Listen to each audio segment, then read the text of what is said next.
In this video, I will show you how to download protected view-only Google Drive PDF files.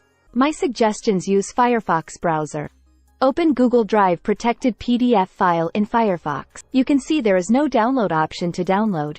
To download this, press F12 from keyboard to open Developer option. Then navigate to Console tab. Click on Bin to clear console. Then come to the end to load all pages.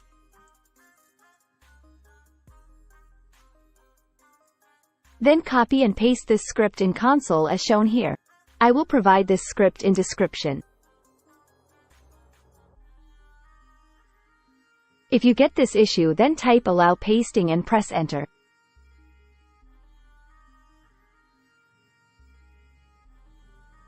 Clear the console again. Then right-click and paste the script again and press enter. It may take some time depending on PDF size. You can see PDF has been downloaded and also open in Next tab. So we have successfully downloaded view-only protected undownloadable Google Drive PDF file.